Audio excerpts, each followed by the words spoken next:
Hey, hey, hey. Hope everyone is going well. Let me go ahead and share this out because I see that the link changed when I went live. I'm hoping everyone is having a fantabulous evening. This is a Q&A that I promised inside of my Facebook group, Credit Makes Sense. In addition, if you're on my email list, I also posted that we will be doing a Q&A, and you guys left me some phenomenal questions. So let me just let everybody inside of the group know that I am live. We're live for partner Q&A. And if you are never been to a partner Q&A, that essentially means that you are my prosperity partner, whether you're on YouTube, Instagram, if you're on Facebook. And prosperity partner means that we all need a partner in prosperity. When I started my transition, as far as money mindset, budgeting, getting my credit on point, investing in real estate, investing period in stocks, still learning the stock side. I started the 401ks, 403bs when I was working nonprofit and as well as regular job, obviously with the 401k, to Roth and traditional IRAs and all of that good stuff. So it is a whole different language. And I actually have a master's in finance, and it just was not one of the ones that clicked for me. So if you are not understanding it, that is okay. Keep working at it, but also make sure as you're working to understand it that you're also making moves. Don't let your lack of understanding completely halt your steps. But as you learn, start taking baby steps so you can start really benefiting from the compound interest that goes on to where your money is making money without you putting in a physical effort. So I just posted that I'm live, so everybody should be on point there. And I'll also post it to the other group as well, just so you'll know. So I have your questions. Hi, Latrice. Hi, Constance. Hope all is well. So I have your questions. Let me also put this in one more place, and then I'll stop blabbing and we'll get to the actual questions that you guys left for me. So let me see. So one of the main thing that I wanted to, let me see. This one says that they want to, okay. So one of the main things she said that she told me to remain anonymous. Not too many of you guys did that, but she mentioned that she wants to remain anonymous and that she's looking to soar her credit scores. And she is a little unsure really where to direct her steps. The reason why she wants to remain anonymous, she is in the HR field for a fairly reputable company, she says, and she's looking to know what's up. Well, how do you get started? So if you are inside of my Facebook group, or even if you are, actually, even on YouTube, on most of my videos, I have a link to a couple things. Number one, the 5-day credit challenge. What the 5-day credit challenge is free. What it does is it literally breaks apart your credit report. So whenever I start with the client, number one, I want to know what's going on with your goals. What are you working towards? What are you going towards? Why am I doing that? Because so many people get so caught up, and I have to admit, it's from a lot of our, it's a lot of people in my industry who will tell you, oh, I can remove this, we can do this, we can do that, credit sweep, you can get what you want. And it's all about getting something that's short term.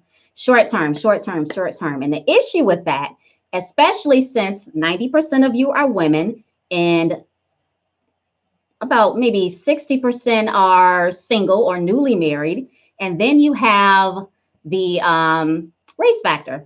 Over 90% of you are Black. If you are Black and you are a minority inside of our community, there is a lot of work that we have to do as far as wealth creation, not even just creation, but wealth sustenance. We have to sustain the wealth that we acquire.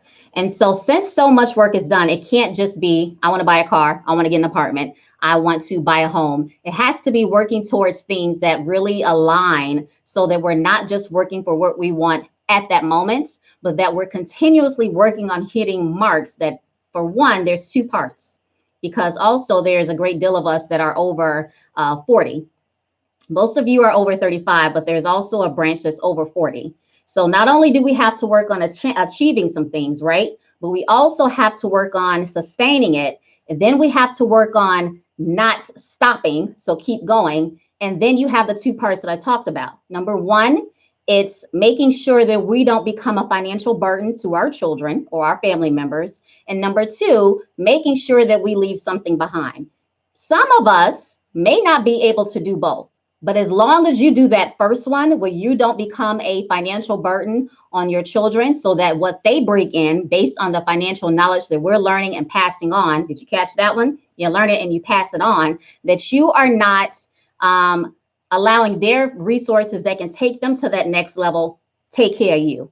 So that should be your number one step. And that goes well beyond buying a house, buying a car, getting apartment, moving across state. That goes well beyond that. And that goes into what I mentioned. I'm currently expanding my knowledge on, and I've been doing this for this. I've been trying to expand my knowledge on stocks. Oh, it's not that exciting to me. I've been doing it for about 4 years. So, obviously I have the IRAs, I'm doing it, but I'm not an individual stock person. So at first I thought something was wrong with me because I wasn't. But now I realize that, it's just not me. So I'm sticking with my index funds and all of that good stuff. So if you're in Credit on Fire, you know that Courtney broke down some things for us on all areas. So find out what works for you and then crush it. So I will start, that was a long answer, but I will start with credit, the 5-day credit challenge. It's www. Let me see if I can write this down in case you guys don't know it. Creditreportmastery.com. Know what you're working towards. Take the 5-day credit challenge. Go over your report as you're doing the challenge. And then as you take the challenge, what you're doing is creating an action plan. Don't just go in there blindly and start disputing stuff. Some people have success with that. Most don't. You're going to get to a point where some stuff is not going to start coming off. You're going to start saying, what am I doing wrong? You're not doing wrong. You just blindly disputing stuff. And after a while, it just doesn't have as much success. You have some people, I just went on my credit report and I disputed everything and it just came off. But realistically, that doesn't always work. It just doesn't. You need a strategy. All right. So that was your answer. That was long, you guys. I am long-winded. I like to be thorough. So most of you who have been on with me for a while, you already know that. If you type a question in, I'm going to answer it as thoroughly as possible. I'm long-winded, but that's because I want you guys to go and start implementing, like hit the ground running. Another question, when should you start considering bankruptcy? Should you pay a debt without disputing it? So when should you start considering bank? What is repossessions? I'm thinking you're saying repossessions. So if you have a repossession and you're considering bankruptcy, and feel free to type your questions on here too. I can't see comments too much on here. So, and I don't have my phone. Usually I check on my phone. So if you are considering bankruptcy, I usually look at the total amount that you owe. So first you have to know your statute of limitations, because you cannot could really count that into it because they can't sue you. So that's not something you should be concerned about. So after you've looked at your statute of limitations, looked at your report and eliminated the debts that are past your statute of limitations, then look at what's left. My rule of thumb is if you can't pay it off in 3 years, then maybe you should consider it if it's significantly past your take-home pay. Or if you're getting sued and you know it's something that you're not going to be able to negotiate and get on a realistic payment plan. Or if it's going to be a thorn in your side later on, and I'll explain each one.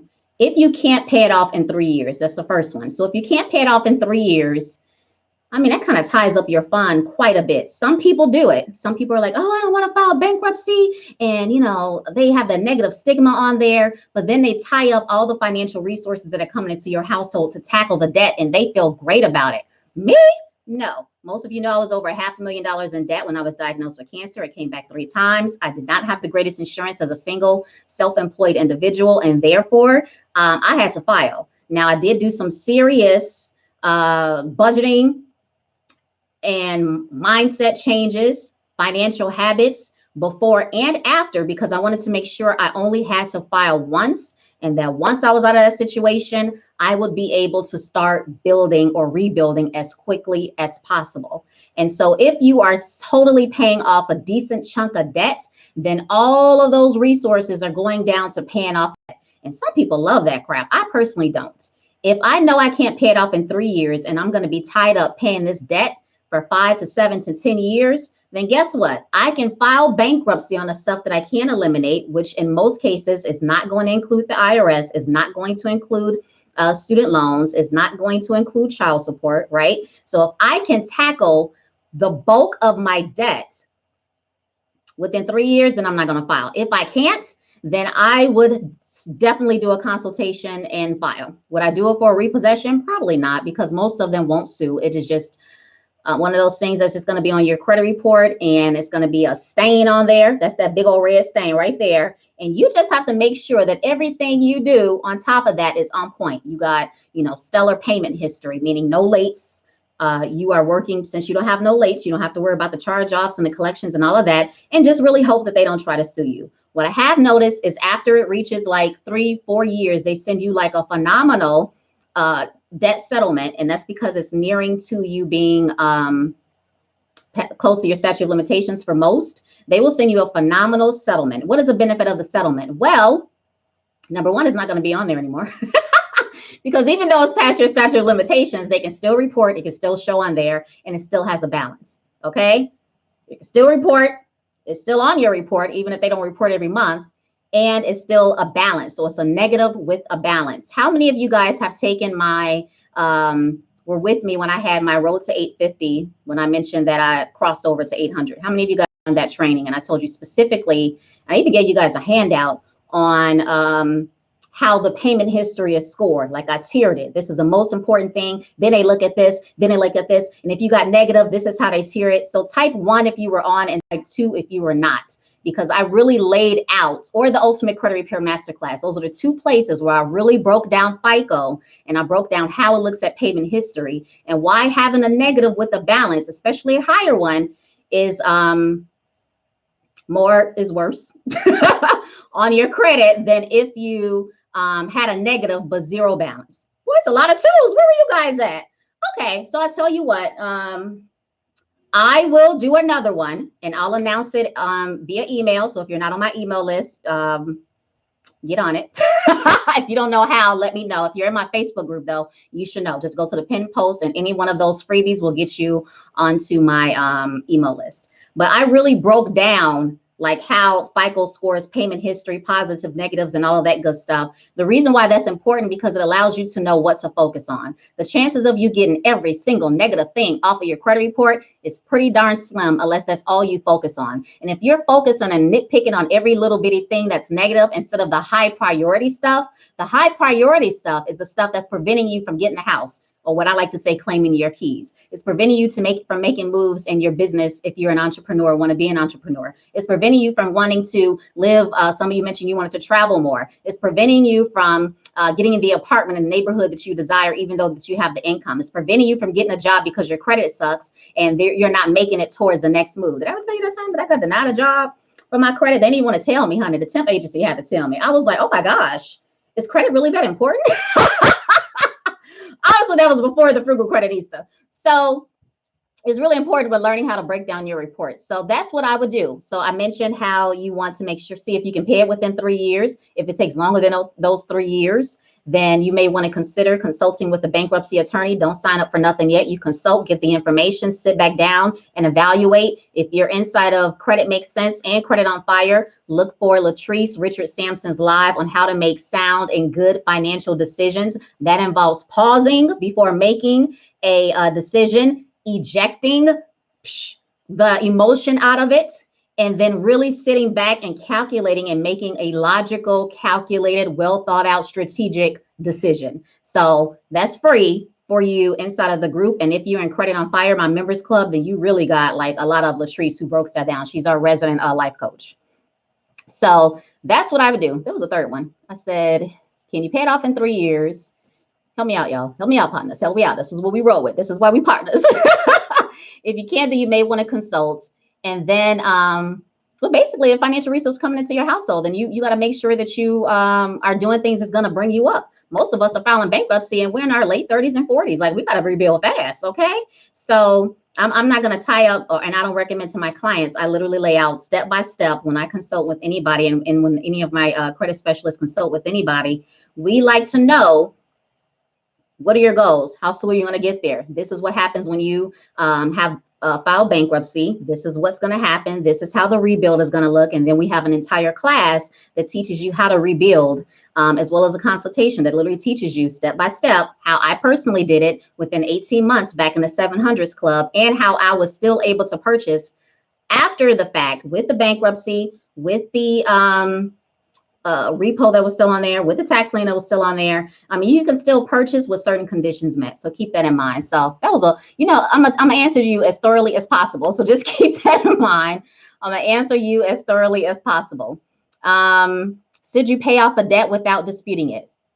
You can. That's a totally personal decision. I've mentioned to you guys before, I know there's a gazillion and one uh, Facebook posts and articles and even YouTube messages that'll tell you not to pay a collection. But please believe I have had the most success doing paid for deletes with newer, remember we talked about high priority debts, newer collections, and I've helped my clients do it if it's standing in the way of me and my goal, them and their goal. It becomes, do you want to hold off on purchasing a home, purchasing your investment property because of a collection that you say you don't want to pay? Don't get out of here. Okay, because let's be clear, you paying rent while you continue to fight this collection is ridiculous, and that's not doing nothing for the cause. That's doing nothing to change the statistics of African American wealth or just your last name, insert your last name, wealth, and glow up. Okay, so if you got to pay this collection to get from point A to point D, then do what you got to do, but make sure you do it not in full. I will never pay a collection in full. I will settle. I will negotiate a pay to delete, and if you don't want to put it in writing, I have a whole class inside of my members club where I legit walk through what I do in order to record the call and negotiate that pay to delete. And I've never had somebody, another collection agency, not do that pay to delete just because I didn't have it in writing. Because please believe that not only do verbal testimonies hold up in court, but also recorded, as long as both parties know that you can be recorded. I'll ask somebody who I did it recently with if they would do a testimonial. She is a professional that works for the government, so if she says no, please don't be mad at her. You know, we got to sustain our lifestyle in corporate America, honey. We got to sustain that image. Can your debt be bought over and over so 7 years never ends, falls off 1019, repurchase 919 is valid for another 7 years? And no, Mariposa, I hope I'm pronouncing that right. No, it should never extend past the 7 years. I don't care if they bought it a month before it was supposed to fall off, because that's a federal law. Federal law, no matter if it changes ownership, no matter if it's you make a payment on it, it should not ever stay on your credit report longer than 7 years. The only thing that can stay longer than 7 years is bankruptcy, and the only thing that had a potential to restart is if a judgment was rebought or extended. Sometimes it wasn't supposed to, and also it actually wasn't supposed to with the judgment. I only saw that a couple of times and we were able to get it off. And then tax liens, which no longer report. So you don't have to worry about that. What about student loans? Sharon, I hope I'm Miss Sims in case I'm pronouncing it wrong. Is it Sharon? Sharon.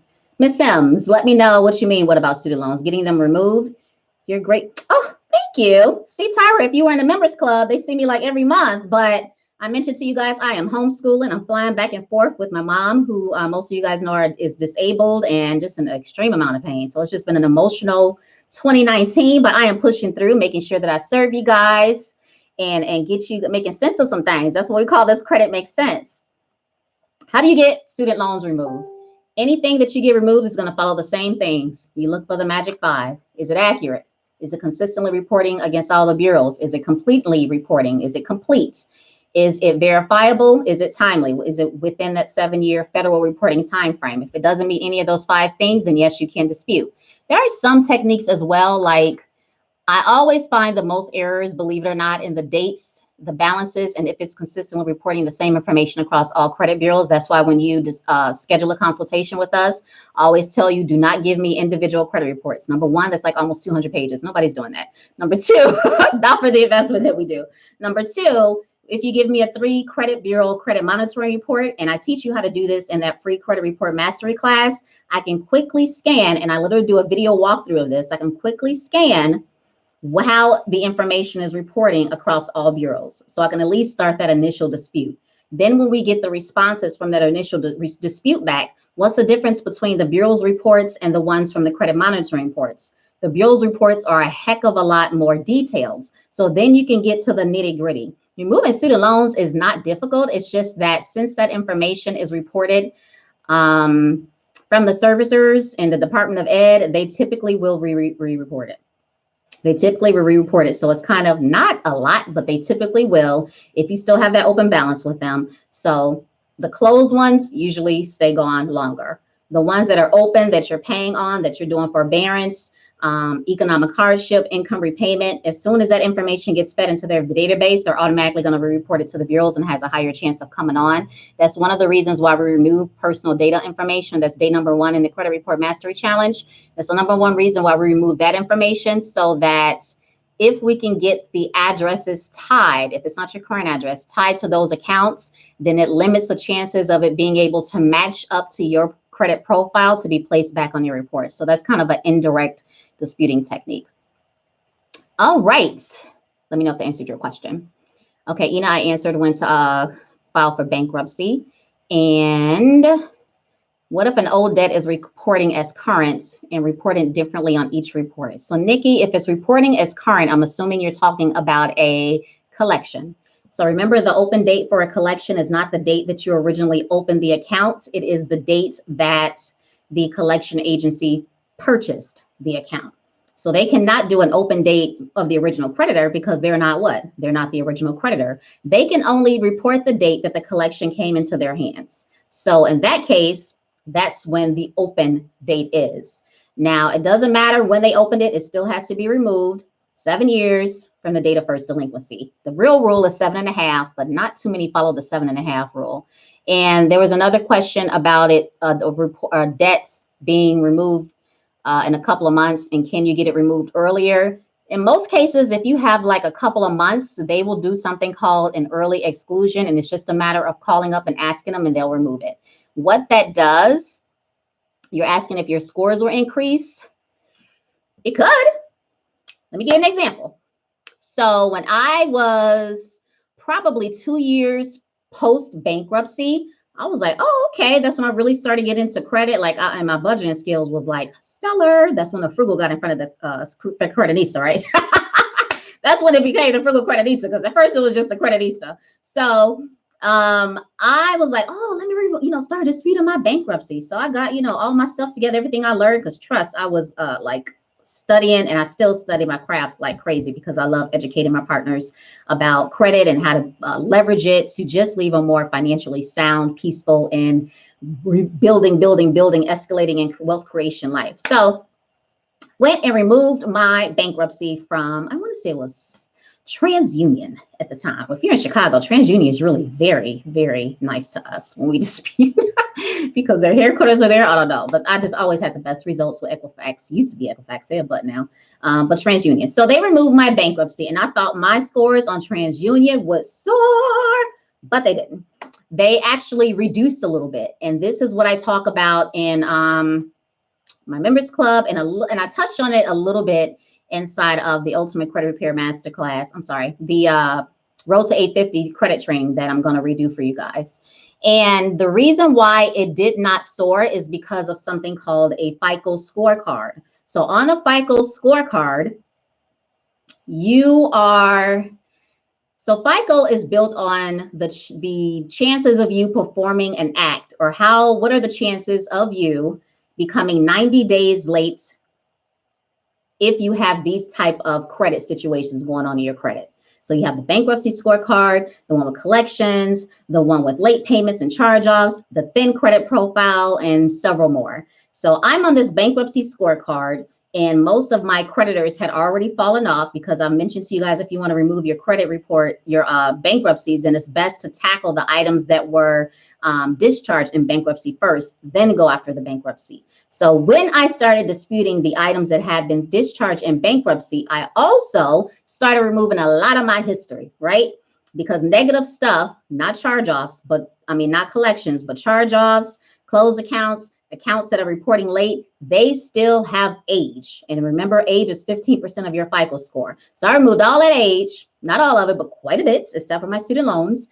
And then I removed the bankruptcy. So once I removed the bankruptcy on TransUnion, I hopped on over to another scorecard, and my scores were no good compared to people who were on that scorecard with me. So when FICO took me and started comparing my credit behaviors, my age, my payment history, my utilization, and all that stuff to the other people who were on that scorecard, it did not measure up. So on the bankruptcy scorecard, I was good. I had rebuilt my history, was paying on time, didn't do anything else negative after that bankruptcy. But over here, not so good to these other people who have been doing good well longer than I had. So my scores took a dip. So I'm telling you this so you can be aware of what happens when you start removing stuff. So I'm not against you building up a little bit first, get a little history, then start eliminating and tackling that bankruptcy for that very reason. And this is one of the reasons why we ask questions when we bring people onto any of our credit services. Like, hey, this is what can happen. But if you would like us to pursue it, we will. But we just want you to be aware of what can go down. Okay, so yes, that was a very long-winded answer again. But now you know.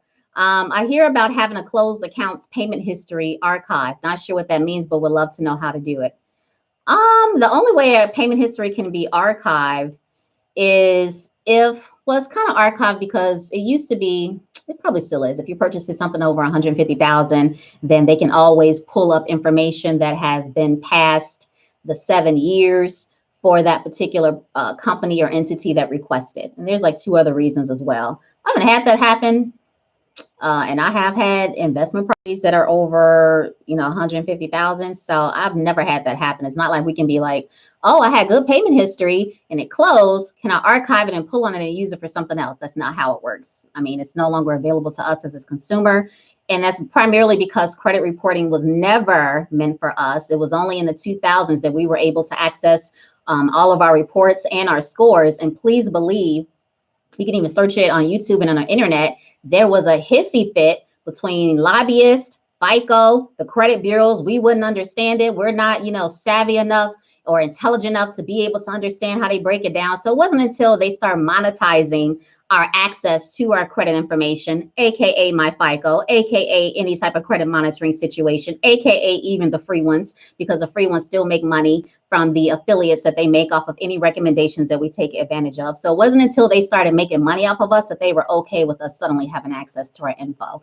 So no, we can't take advantage of that history archive. It's just available in case it's pulled on by a lender who meets that 3 criteria. Life after bankruptcy dismissal, not discharge. Ooh, dismissal. I sometimes be wanting y'all to just go through with that bankruptcy. I know you don't want to hear that, but only reason why I say that is because it's still on your credit report and it's still damaging. But it's not just damaging, it's the fact that the lenders or creditors see that you didn't file, but you can also file anytime you want. At least they know if you went through with it. If you went through with it, then you can't file again, right? You can't file again. Not for a while, some years, okay? Except if you do a 13, you can't change it to a 7. But if you did a 7 and then it was dismissed, they know that there's still a possibility that you can re-go through it again. So it's a little bit more difficult to get credit for some of us, especially if you're not actively working on settling those accounts. We're working with somebody right now in our budgeting team. He's getting he recently decided not to go through with it, so therefore it was dismissed. And now he's working actively on paying down the debts, and it has been a long road. Like, he's been with our specialist for about a year and a half, and he probably has, say, he has about another year to go based on his income. And the main thing we're saying, listen, if you want to shorten this, side hustle up some money. So I'm not sure what your personal situation is. It's dismissed now. Do you want to go through with it again? If you don't want to go through it again, because some of you file bankruptcy to shorten or to stop a foreclosure. I've seen it a lot, and then don't go through with it. So it's dismissed. So then you got the late payments from the foreclosure, the loan modification period where they're continuously reporting you late, and then you start paying on time. Then you got this dismissed bankruptcy on there. I've seen it a lot. So in this case, you can see if you can get the dismissed bankruptcy removed. Lately, they have been very nice to us with our disputes. Like, I don't know what's going on, but they have been nice to us because we've been getting a lot of them removed over the past couple months. I remember earlier this year, I was like, Lord, can I get a break? Can I get these bankruptcies off? But lately, they have been really good to us. So I would do your normal disputes. If you don't know what a normal dispute is, then definitely consider joining Credit on Fire. That's my DIY members club, and we do Q&As every 2 weeks. We actually have a credit repair Kickstarter class that kicked off this week. So consider that, because you do want to try to get it off if you can. If you are not able to, remember that bankruptcy put an automatic stay, or I like to call stop, on any of the creditors who were trying to come at you, right? Collection, stop. Charge off, stop. So anybody that was trying to come at you, stop. That's what bankruptcy did. Once that dismissal came, and here come the creditors, okay? They can still come after you. So I would state that your budget be on point in case any of the creditors who you were going to file bankruptcy on decide to get a little bit more aggressive or a lot bit more aggressive. I would budget. I would start saving for, if you have charge offs and collections, I would start saving for potential settlements for the newer ones. The older ones, oh, they kind of leave you alone. The newer ones are the ones that are considered higher priority. You can start disputing some of those too. I would give you a word of caution for charge offs. For charge offs, I only will work with my clients or instruct them to settle with a charge off if there's a lot of history in the account. And that's if, let's say, you had the account since 2006, it went negative in 2017. That's a lot of freaking good history. And it just went negative in 2017. And it's been negative since, let's say July 2017, and it's now October 2019. That's 2 years of negative versus over a decade of positive. I don't know if you want to. I mean, some people do tackle it. Their scores do drop a little bit, but they rebuild. Some people don't have much to kind of counteract all of that history that goes away. And this is one of the reasons why credit is so um, personal. It's like a fingerprint. Everybody's situation is different. That's why you got to consult and kind of see what's going on with yours. So, um, life after bankruptcy dismissal, get your budget on. Make sure that you are never late again. Try to resolve anybody that is trying to be super aggressive with you and collecting, since they know there's a potential that you will file again. And if your savings is on point and your credit is stellar, payment history, as far as your payment history on your credit report has been stellar, then you'll start noticing companies want to do business with you again. But that is like a rain red stain. A discharge is more easier to rebuild than a recent bankruptcy discharge is easier to rebuild than a recent bankruptcy dismissal. So a word of caution. Can it happen? Absolutely. But I always like to know, why didn't you go through with it? So if you want to give me a little bit more information, let me know. Let me know if it was necessary. Getting out of debt while struggling paycheck to paycheck. I believe that is your answer or question. How do you get out of debt? You can't.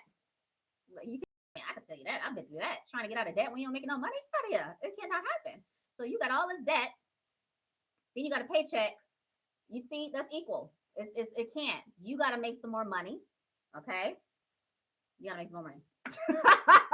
You got to make some more money. You can do some cuts.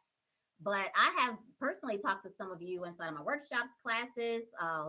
Did a one-on-one with me when I was doing my actually I had a couple of things. I had the Partner Love Slay. I had the Pick My Brain session. So when you were doing all that with me, I saw that you were not making enough money, and your checks were coming in and literally paying for your living expenses. So what do you do in that situation when there's nothing left to cut? I mean, you can make some drastic changes, get a roommate, go live with somebody, move back home with mama, downgrade into a one-bedroom apartment, you and your two kids. I have had clients do all of the above, downsize from their two-bedroom in an apartment building to the basement apartment that also had two bedrooms in it, but was maybe a little bit tighter, gave away some things, sold some things.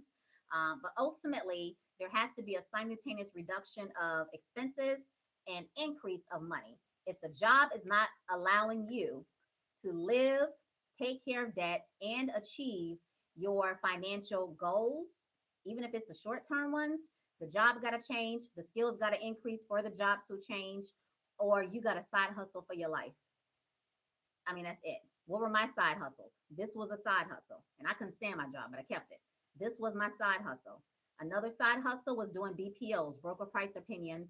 Another side hustle was working with title companies, short sale companies, and attorneys, bankruptcy and divorce, because they often needed a realtor to come in and do a comparative market analysis to see what the properties were going for in case there was going to be a split and how they can equitably distribute, or basically who's going to get the house. Or if they could sell, who was gonna what they can possibly get for if it was brought on the market. Foreclosures were rampant. I also did REOs for companies. I listed those. So those were side hustles. Sold some houses, primarily working with investors.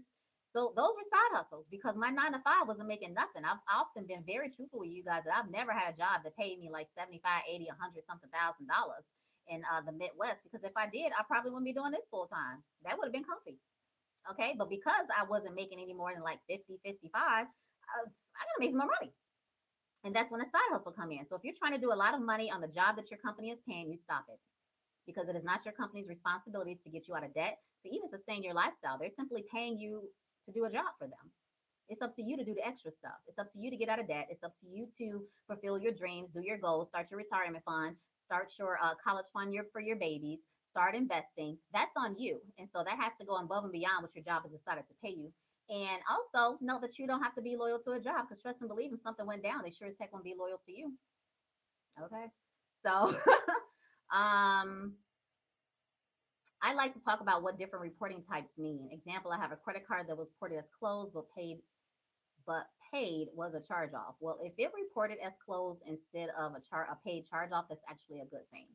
Charge off means that it was late and then they charge it off, which is an IRS requirement, as a loss. Closed just means that the account was closed and then paid. It can be a paid closed account, which is more positive than a paid charge off account, and that's for Kristen. Tamika says, I keep seeing too many posts about not paying items and collections or charge off items on credit reports. Can you talk about that? I kind of did. Um, Honestly, paying is so personal. It is so personal. I know so many people who do not pay collections. I know credit professionals. I don't ever pay a collections. You don't owe them anything. I don't know what law they're reading. There is not a law. I got a whole book. If it wasn't packed, I would show it. There is not a, I mean, think of who the IRS is, a big, giant collection agency for the government. Blink, blink, yes. Okay. Think about who the IRS has now decided to start hiring to collect on taxes and arrears, collection agencies. Who does the Department of Education hire when we go into default, baby? A collection agency. So why are people around here saying that collections are illegal, but the government is using them? Seriously? You can go ahead and get sued if you want to. How many of you guys have got sued before? I have. Capital One sued me before. Yep. And that was one of the reasons why I was like, whoop, you know what? I'm carrying a lot of debt. Yes, my budget is on point, but I might think this might be the thing that made me want to file bankruptcy. It was Capital One, it was American Express, and somebody else. I had three people trying to sue me at the same time. Baby, I needed relief, and that's why I filed bankruptcy too. So it was a combination of things. I don't know why I thought I can like tackle a $500,000 in debt, but that's the stigma that's out there about filing bankruptcy, especially if you follow Dave Ramsey. And I read his Money Makeover, and I just knew that I can side hustle myself out of a $500,000 debt dollars in debt. I didn't care how long this was going to take me. Oh, I'm so glad I saw the light. Okay. So there's that. Unfortunately, after all of my hard work on my credit, automatic payment for my house, I was 30 days late as my escrow payment increased. I didn't remember hearing about it. The mortgage company held my payment as a partial payment and didn't apply it until I paid the following month, making me 30 days late. Oh my gosh, Nicole, I don't know what's in your agreement and how payments are applied, but I will be livid. Usually they will mail you. I have requested so many times, and I also did this for my new buyers to try to have as much information in electronically, so in your email, but make sure you're not sending them to a random email. How many of you guys, I'm about to do another free training. How many of you guys were in my, put a one or a two? One, yes, you were. You were part of my budget mastery training. Put a one if you were. If you were not, put a two. Because I literally I put my whole system on there, and it's literally how I've been able to buy 7 properties in cash. We literally just released some so that we can buy some more. So I no longer have 7 properties. It's how we've been able to, move across town, buy this big 4,300 square foot house, realize that's a little bit too much house for me, and ready to make another move that I'll announce to you guys soon. It's how we were able to buy our second property in cash the very first time before reduplicating that. So it's literally how we've been able to make moves. So now we're like, okay, well, we don't have to save as aggressively towards a college fund because I can either have them give them each a paid off house and have them rent roll and pay straight into college if that's what they decide to do, or straight into a business idea, which I prefer if that's what they decide to do, or to have this available for them to live in as they go to college. They just have options. But basically, this is your home. It's fully paid off. You can either live in it, which I hope they don't, or you can get money and rent roll from it and have at least what, $1,200 each month. That's yours because mom and dad set it up that way. Okay. And I'm not talking about expensive properties. I've never paid over $50,000 for an investment home. Okay. So keep that in mind. So that's number one. Have it electronically sent to you in an email address that is specifically only for finance stuff. So if your email address is Nicole at yahoo.com and you get everything from Amazon stuff in there, Groupon, Zulily, and whoever me, and whoever email address you're on, right? That's not where your financial stuff should go. Okay, that's not where your financial stuff should go. Your stuff should go into Nicole's finances at Yahoo, or I prefer Gmail, at gmail.com. That is totally for financial stuff only. It's like your online accounting department for your household finances. That way, if anything happens that you're not aware of, what you should be doing and making this a part of your bi weekly process habits, even if you got to set an alarm in your phone or on your calendar, is to go on there and check that everything is on point before 30 days hit. That's why you don't wait a whole month. Every 2 weeks, what was paid, what was done, who got paid, what's behind, what didn't go through, what did go through, what's a notice, and all of that good stuff. And make sure you turn off notifications when you sign up for the electronic transmission of stuff. You don't want no newsletter. You don't want to hear about specials. You want your stuff only. And this is what you're going to do. You're going to go to that bank account, your internal household accounting department, your household accounting department, and only your financial stuff is there. Nothing else. That works very well when you are doing automatic bill pay. That works very well when you are doing what you're doing, when you want to get notified of anything that's going down. If you want to get notified when your bank account is low, that goes into there. So I would do that now. From here on out, I don't know what you set up as far as the terms and conditions and what you allow them to do when your escrow is behind, because we had our escrow increase too, and they mailed us and emailed us, and that's how we got it. And we decided to just pay up the escrow because I hate that. We decided to pay up. Nah, don't raise my monthly note. Like I'm on a budget, okay, and I do not want my note raised. How much did it raise by? Here, take that. But in your case, now that it's happened, you could potentially go to your local consumer agency, or it could be your attorney general's office. I notice they call them different things. And what you can do is not really file a complaint. You want them to intervene on your behalf. You want the 30-day late gone.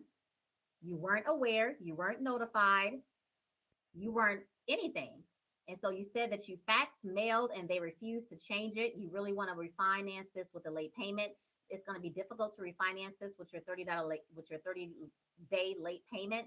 So you now have to go to an agency, a government agency, to try to intervene on your behalf. And you're not going to say, because I want to refinance. You're going to say, I wasn't notified. Why wasn't I notified? I'm so confused. I'm distraught over this. I'm so stressed. I don't know what I'm going to do. This is going to affect everything, my entire life.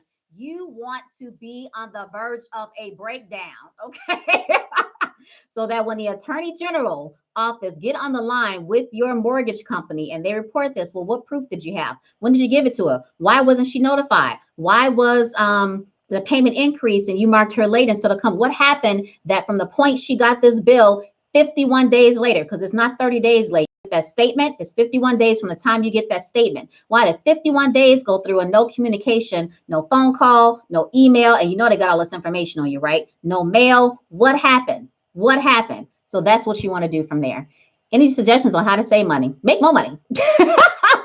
I'm gonna do the budgeting one soon. I'll do just because you guys, most of you guys know I grew up on the west side of Chicago, a single mama, and we were in La Hood. I was not in the nice part. I did not have the best money management education. We didn't talk about money as soon as money came in, we spent it. So my habits were not on point. So I tell you guys things that have worked for me, and then I tell you things that have worked over my 10 years, actually over 10 years in this industry as both a realtor, a credit counselor, a credit coach, a financial coach, and just living and learning and speaking and educating and empowering. So the best way to save some money is to stop spending it and make more money.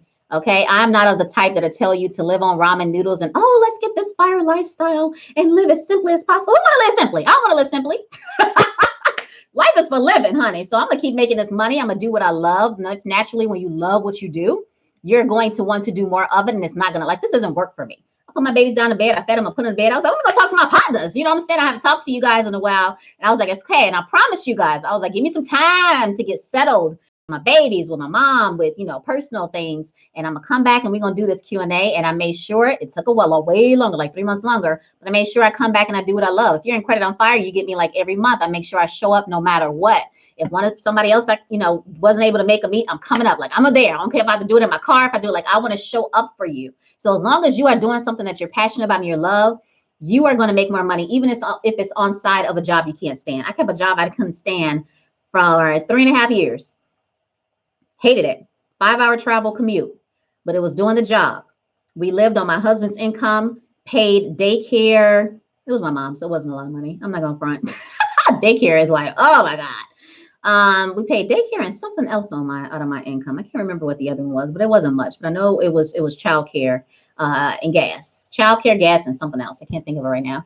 But essentially, we stacked the money on everything. Now, when you're single, it's totally different. But also, when I was saving as a single woman, I did not have an extravagant apartment. My stuff was small. Okay, it was small. Why? I did not want to pay over $700 for rent. I think my rent was like 650, 645, 650 or something like that. It was small and it was not in a bad neighborhood. If you're familiar with Berwyn, Illinois, it was right by the old Park side. So yes, I was okay as a single woman, living in a decent small apartment so that I can stack my money. Okay. At that time, I had bought 2 apartment buildings as a single woman. So it is possible, but you have to remember that all of the income you bring in, your income cannot equal your outgo. It cannot. You have to minimize your expenses. You have to constantly think about ways of either moving up in a company and making more money. That's not my style, but it could be for you. If you're inside of Credit on Fire, my members club, there is a whole fire up your job hunt section. There's a whole side hustle section. Take advantage of those resources and start making more money. The more you make, the less you spend, the more you can prepare for your next move to start living the lifestyle that you desire. And in most cases, we are not able to live a lifestyle off of what somebody else pays us. Not everybody is meant to be an entrepreneur, but nobody should totally rely on the income that their job is paying them. I don't care how much you make. All right. Let me go some of you guys. I see I'm missing some stuff. Oh, thank you, Tyra. I appreciate it. You need info on refinancing your mortgage. Your credit is great. Oh my God, where do you live, Chris? You can do that. I mean, with your scores, you can do that anywhere. Art says, Art Express, how long should I wait to get a credit card and what credit score should I have without having a high APR? Honestly, if you don't have credit, your initial credit card is going to be a high APR. The average credit, our highest interest rate or average, I should say, is like, 17%? I'll have to see if that changed. But if you're newer, it's going to be about 21 to 25. And if your scores are low and you have to get with like one of those First Premier credit cards, you're looking at like 31, 34%, somewhere in there. It's not good. So what should your credit score be? It's not really what your credit score is to be. I'm a big fan of a gateway card. That's the only way I was able to make it from, below 500s to the low 700s in 18 months after filing bankruptcy and literally having every negative thing on my credit report.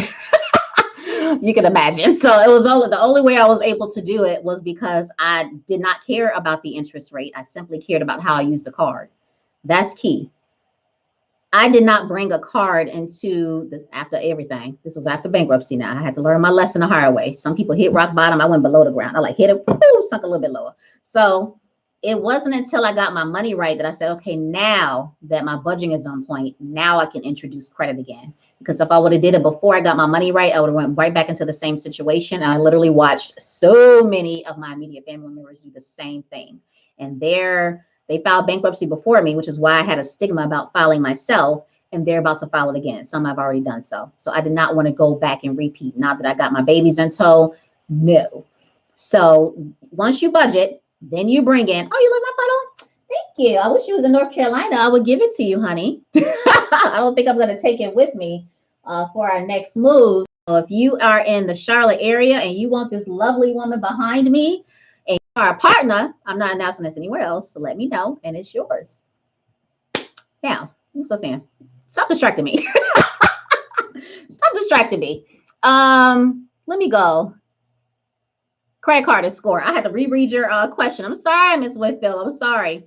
All right, so it's how you use the card. So what do I mean by how you use the card? It means that if you plan on carrying a balance, you're not ready for credit cards yet. If you are not able to pay off what you charge when you get the statement, you're not ready for a credit card yet. If you can't spend less at the absolute highest 25% of your approved credit limit, you're not ready for a credit. And I mean at the absolute highest. You should never go like when I'm helping people get their rebuild on, even with all my classes inside of my Credit on Fire members club, I literally teach a certain bracket. I teach this in the Road to 850 training too. So when I announce this, I'll make sure to go over this in more detail than I did in the previous training, just so you guys will know. And that's a free training, by the way. It's a free training. It's going to be online. It'll more than likely be on a Saturday because, as you guys know, I work and I homeschool. It's going to have to be on Saturday. I can't do in the evenings. Okay, this is a rarity. This right here is a rarity. Mama is tired after homeschooling and working. Come on now. So it'll more than likely be on a Saturday morning, but I will make a note to go over that in more detail, the rebuilding when you are newer to credit, because how you use it is so important because you have to have a healthy balance. And that balance, I'll just tell you guys a tip now, it's the balance of not spending too much to where it starts to affect the amount owed category, which is the second largest part, 30% of our scores, and then spending enough so that you won't go through what Capital One did to me. I applied for it. I was like, okay, why you guys aren't like at first they were giving me credit limit increases like crazy. And I was like, what happened? Like, why are you not giving me any increases? And so I called them up like, listen, I want you guys too long. Okay, we don't have this positive relationship. You guys were the first ones who gave me an unsecured credit card when I filed bankruptcy some years ago. Like, what is up? It was like, you're not using your credit. What you need more credit for? Ooh, really? What? So they want to see that you're using the card. So it has to be a balance between spending a little bit, then spending some and paying it off before it hits your credit. You see what I'm saying? So I'll make sure to go over that a little bit in more detail when I do the next Road to 850 training. Let's see. Do you have an estimate when your credit repair program will have openings? Yes, Josie. I actually talked to my team today for our team meeting. The coaching side is still booked. We had some people extend. We had my team is tired. You know, I only have like a team of 2 coaches. They are whooped. So I said we were going to pause and give them a break. The credit repair side should be ready. It was supposed to be ready on the 1st, but we had some people extend for another 3 to 6 months. And I don't too much have people in the credit repair program for like past 6 months. So I was a little shocked that they wanted to stay on for 3, but they did, and they did need it. They did need it. So we'll have some openings. We might have some now. So if you want to email me, actually email Tara, hello@MNH, let me type this in, hello@MNHfinancialservices.com. So if you want to send an email, she'll let you know if there's many. We did have a wait list. That's another reason. So all of the people who were on our wait list got in. So that's why it kind of halted September for fully opening to everyone. I just feel blessed that all of y'all want to work with me. Thank you. I really like honest work. I like to be honest with everyone. And if I feel that you probably need to do some budgeting before you do credit repair, I will send you to a budgeting specialist to get that done first. Then we'll start working on credit. So we really try to have a very honest and robust credit program where we're not just focusing on disputing, but that we're also educating you along the way and really giving you tips on rebuilding, giving you classes, making sure you're a part of our live lessons inside of my Credit on Fire, all of that good stuff. So, yep, shoot me an email. I've been in court representing myself more than a couple times for old credit card debt, and one would judge dismissing with prejudice using a book, but only one credit bureau will remove it. That's good. You know, I've known so many people who've done it. I actually gave, if you guys want to look up Michelle inside of the Facebook group. That's the one that I helped do hers, and she's gone back a couple of times and one as well. And you got to keep at it. Like for me, Experian never removed mine. I've been so honest with you guys. Like I literally have been disputing this thing for darn near the whole 10 years. Okay, probably 8, 7, 8. That's still a long time, probably like 7, but they never removed it. But listen, Jerry, I haven't stopped a beat in crushing any of my financial goals. That bankruptcy has not halted my glow up. Now, glow up is a feminine term. So Jerry, you can crush whatever financial goal you have with that bankruptcy on there. But then every now and then, just go ahead and try to dispute it again. You might get lucky. That's how I got it off of Equifax. I just kept trying a different strategy, then tried this, then tried that. And just every now and then I tackled it. It wasn't until maybe a couple of years ago that I was like, forget you, Experian. It's coming off soon anyway.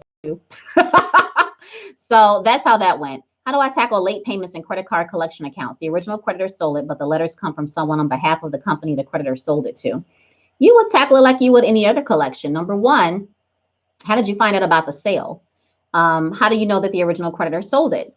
Now they put in some really good notations on credit reports. They didn't used to do that. So now you don't really tackle, do you really own it? Because the original creditor would say, I sold it to this company. Now you got to tackle it with a matter of confusion. All of our consumer credit laws were written for the unsophisticated consumer. So I need you guys to be unsophisticated. A lot of you guys are using letters out here where you sounded like mini attorneys. Like, what are you doing? If you're so educated, then you should know that, this is legit. That could be their argument. So you want to be confused. You want to be totally baffled. I'm stressed. I don't know what's going on. Who are you? I was never notified. I see this on my credit report, but what exactly does this mean? That's how you want to act.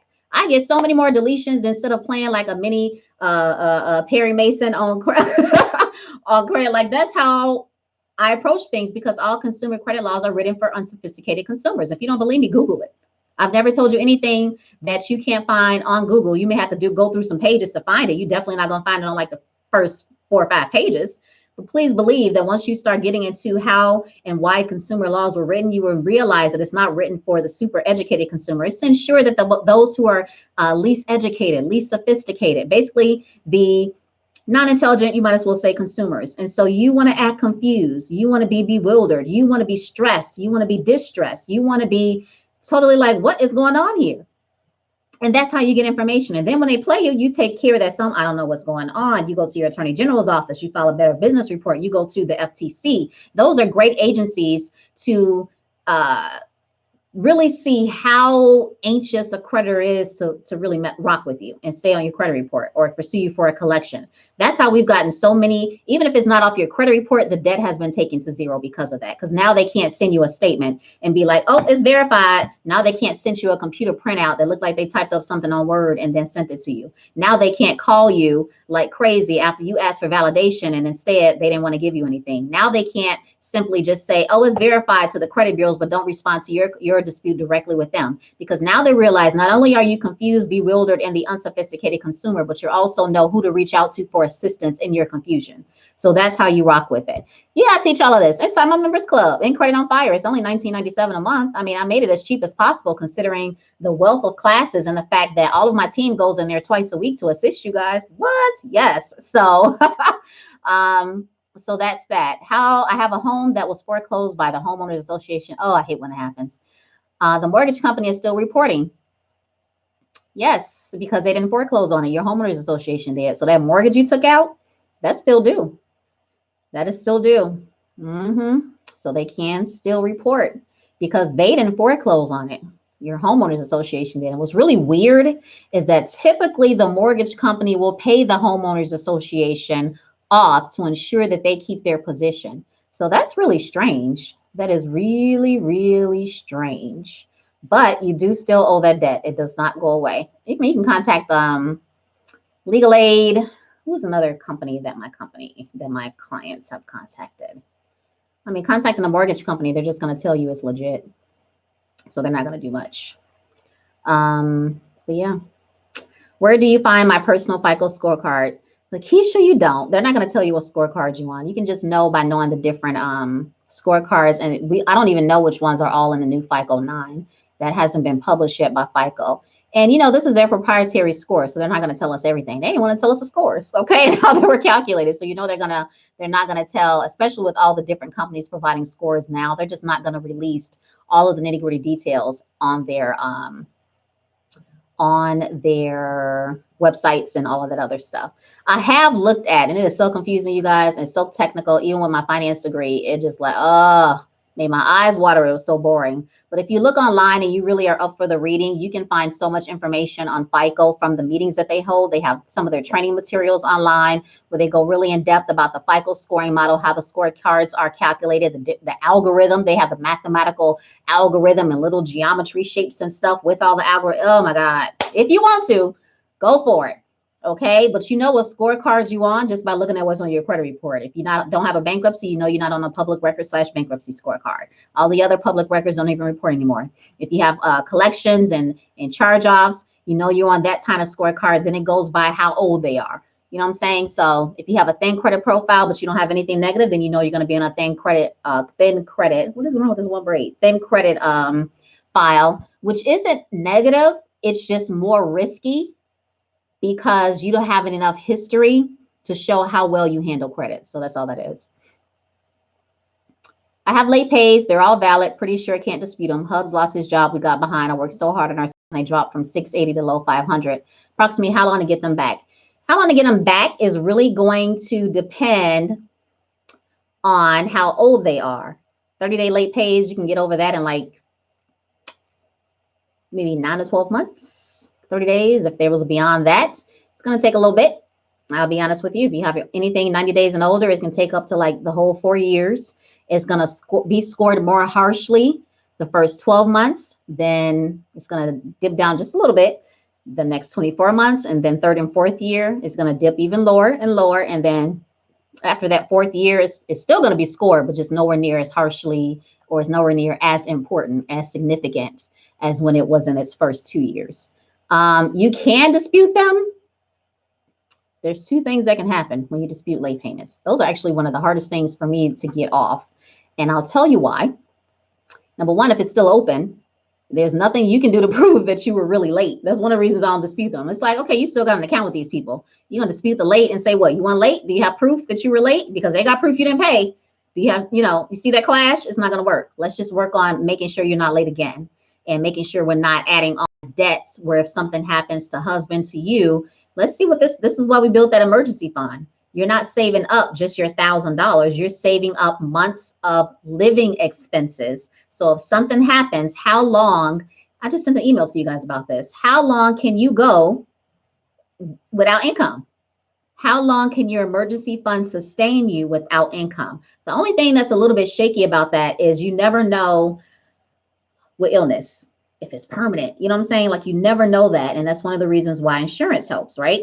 Your AFLACs, your disability insurance, your short term, and all of the other stuff that your companies may offer, or we can get ourselves if you're self-employed. So that's why we have that. If you use some of my insurance pros and some other stuff, somebody was telling me stuff that just blew my mind, but I don't remember it. I'll probably have to schedule another consultation for some more stuff that you can do in case, something happens. Now, if you're unemployed, most of us can find a job in about 3 to 6 months, right? This is a good job climate. So you probably 90 days, maybe, if you are a skilled professional, okay? If you're overqualified and you suffer ageism, then it may be a little longer. So how much of your monthly living expenses can you save up? And this is another reason why you want to keep your monthly living expenses as fixed as possible. Because if it hits the fan, you want to be able to handle when it hits. You want to be able to not fall under.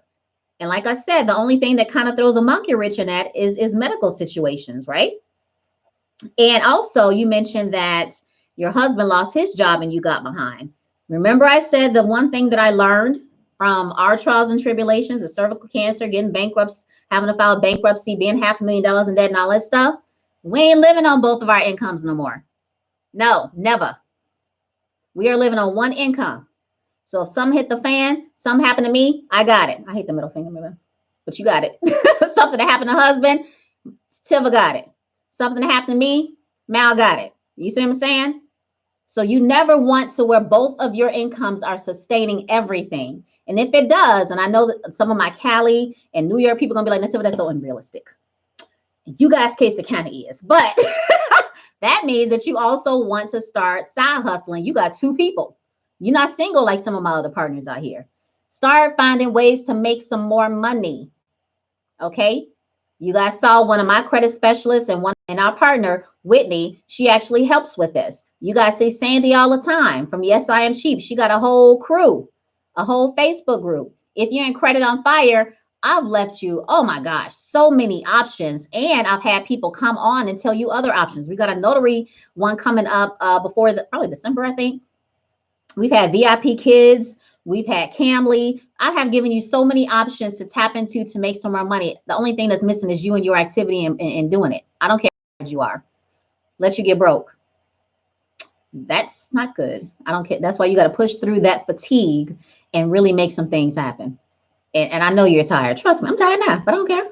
I'm hanging out with my partners, and trust, if there was some type of financial situation that was going on, I will push through that fatigue because I would rather be tired than broke. And I felt that, okay? Oh no, is there a buzzing? No.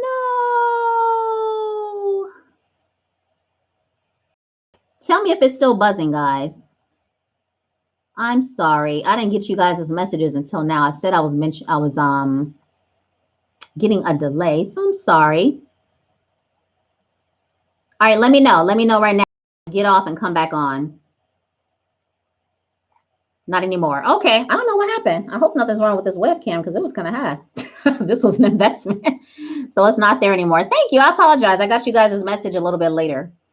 All right. So let me see here.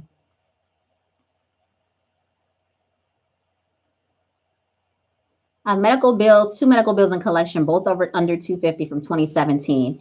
Whether to dispute or not isn't how old the collection is, but really, if they're reporting every single month, that's the most important thing. Are you reporting every single month? Because if they are, then it's kind of like you want to tackle it. If they're not, I mean, 2017 is not that old. You can still tackle it. Those are medical collections. I mean, to me, they're one of the easiest things to remove. Whether it was improve your score or not totally depends on what else is reporting. A collection is a collection is a collection. Medical collection is not scored as harshly on the FICO 9, but if you are on the mortgage FICO, lenders themselves don't score, don't look at, I should say, medical collections. They ignore them, FHA in particular. But FICO 8 will still score it as a collection. A collection is a collection. So, but the newer version will not score medical collections if paid or if they are taken care of. They actually be removed if they're taken care of by the insurance agencies. And how do I correct student loan payments? Reporting 120 days late. So if you weren't 120 days late and you know this and you can prove it, then usually if you send them a dispute, and this is probably only the few times that I will circle the error and then be like, this is wrong. But I will first call to see why it's reporting as 120 days late if you know it wasn't. Sometimes the servicer mess ups, or sometimes, I mean, you have to let me know more information, CJ. You saying it's wrong. Like, why are they reporting 120? Now, I know that student loans don't report anything late. Most of the services, I only know like 2 who do, until it's 90 days late. By the time they've called you, they're emailed you, all that good stuff, right? But if it's only 100, if it's 120 days late, it's usually, you might be thinking, well, how did they get from 90? What happened to 30 and 60? They don't do that. They do like 90 and onward. So give me some more information. To dispute my old addresses, it asks you to identify the reason. I dispute them online. Sometimes I will admit I get more results on the phone. That obviously means that I'm not calling on my client's behalf, and in mail. But let me know the other reasons. There's no other reason the drop down really applies. So there's still a sound. Are you serious, you guys? All right, I'm gonna have to go off and come back on. Okay, I'm still hearing it's not buzzing. Okay, all right. I'm like, what? I don't know what the screeching sound is. I don't hear anything. I don't hear anything. So I apologize for that. To dispute my old addresses, it asks you to, okay, you told me the reason. There's some other reasons on there, but I wouldn't say never live there. I would choose one of the other options. So let me know. Let me see. All right, so you guys said, a lot of you said you did not take the budget mastery training. So I'll have to schedule that for sometime in November if you guys are open.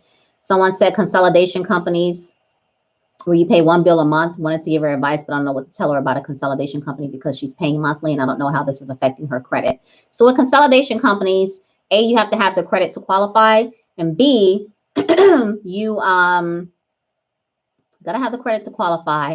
Really, they just close all of your accounts and they give you a new loan for that account. So I know Money Management International, and they are a credit counseling company, not a debt consolidation company. So the difference is a debt management plan versus a debt consolidation company. A debt consolidation is the one I just talked about. You qualify for a consolidation loan. They pay off all of the other debts that you choose to that plan, and then you pay one bill. a debt management plan, and sometimes you can even keep your debts open with a debt consolidation because they're just giving you a loan to pay off the other account. So typically, I won't say typically, but sometimes those accounts stay open. With a debt management plan, those accounts are going to close.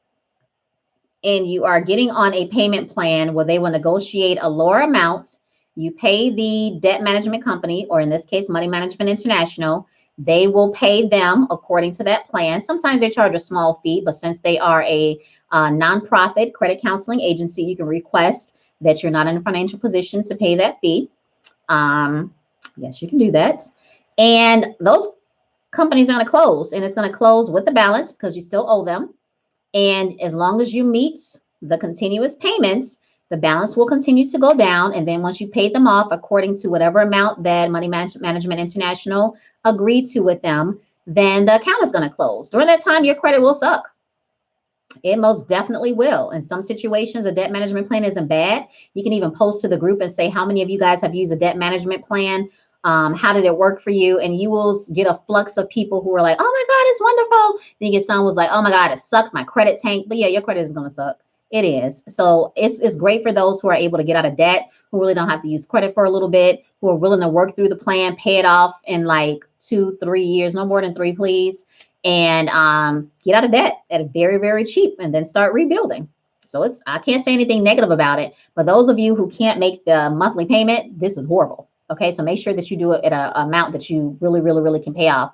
Number 2, those of you who are still looking to rebuild credit, nobody's, it's just like it's scored like a bankruptcy in effect, a Chapter 13. So, and then after I see people do that, I'm always like, okay, well, did you consult with, the debt management company as well as a bankruptcy attorney? Because sometimes a Chapter 13 will benefit you more, because if you meet all the requirements with your bankruptcy, everything's discharged, is gone. With a debt management company, it can really last forever. At least with Chapter 13, it can like you're done after like you reach that 3-year or 5-year, you are completely done. It doesn't carry on because you haven't met it. It's like, all right, you made your payments for, let's say 3 years, automatic stay, no more companies can come after you, balance is zeroed out.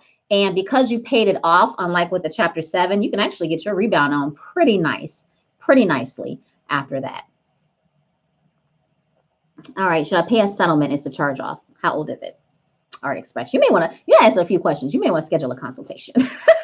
You may want to schedule a consultation. Let me know if you're on here and you have to put hashtag Partner Q&A when you email me, and I will give you a coupon code for a credit consultation. So again, here's their email. I'll put too many L's in hello, MNH financialservices.com. All right, guys, I've been on here like an hour and 12 minutes. I got to spend time with my man. It's almost 9 o'clock. Okay, I'm old. I go to bed about 9, so I need to give him at least half an hour. So let me. So I love this. I'll see if I can do this more with you guys. I tried to get to as many questions as possible, but I am going to do first, because you guys asked for 2 of my trainings, my free trainings.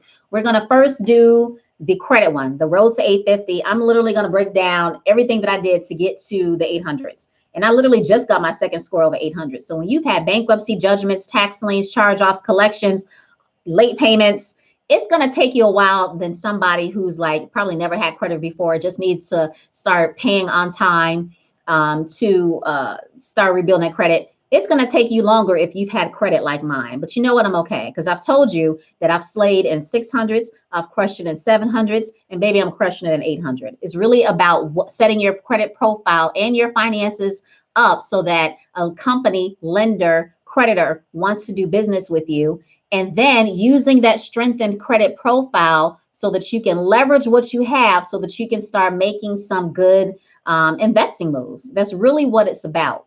And so I'm literally going to tell you how we did it, how we were able to, first I'm going to tell you about the Road to 850 training. I want to schedule the budgeting one because that's literally what allowed us to be able to purchase our investment properties in cash over and over again. And I've touched on a lot of that today as far as the accounting department email address, such as making sure that we tried our best to live off of one income and made sacrifices in that. And there's a slew more. A lot of you guys were on that training. We're going to host it again, the budget mastery training. So I'll do that in November before Thanksgiving hits. But first, let's get on this road to 850 because we literally only have maybe 12, 13 weeks left in the year. You can do a lot between now and December 31st, 2019 if you're dedicated, if you're willing to put in the work to start creating new financial habits. And you know I'm going to share how I've been able to help. We are now approaching, we hit like 225 this year. So I am not stopping till I get to 300. That's with a partnership with a huge mortgage company, with a partnership with a huge secondary mortgage company, a partnership with the Budgetnista and a few more people. That's how many people we've been able to help get to the 700 club. And now that your girl is like in the 800, I gotta bring y'all with me. I gotta bring you with me. So we're gonna do that training first. I'm going to announce it in email. I'm going to announce it in the Facebook group. I'm going to announce it on my business page. I don't know how I can announce it on YouTube. I'll be seeing people will post, but I don't get YouTube, you guys. I just did this because so many of my YouTube partners be like, listen, we don't like Facebook. So let me come on here and do a Q&A so that everyone, Facebook and my YouTube partners can come on. So I will announce, just be on my email list. You have to be on my email list. One of the trainings that I mentioned through here that's available now, Credit Report Mastery. Take that if you haven't taken it already. Join the Facebook group if you're on Facebook. Get on my email list. That's the best way, and I will announce it continuously. I'll start getting up the links and the landing page, and I'll have it to you guys. Credit repair should be open by next week. I'm just going to put a page up for a little bit. I'm only going to announce it in the group in my email list. It's not going to be public. Okay, so the landing page will not be perfect because this is me doing it. I'll have one of my social media specialists do it because I don't want the flush of people who aren't in this circle. I want you guys to have access for it first. So that's that. So get ready for me to announce the training. If you haven't taken it before, well, you can take it again if you want to take it again. But you haven't taken it before, it's going to be dope. I'm going to send you guys out a workbook and everything after it's done so you can really know how things are broken down. So it's going to be dope. So get ready. All right. Oh, Jay Carey. Yes. I love you some Jay Carey. Okay. All right, Jerry.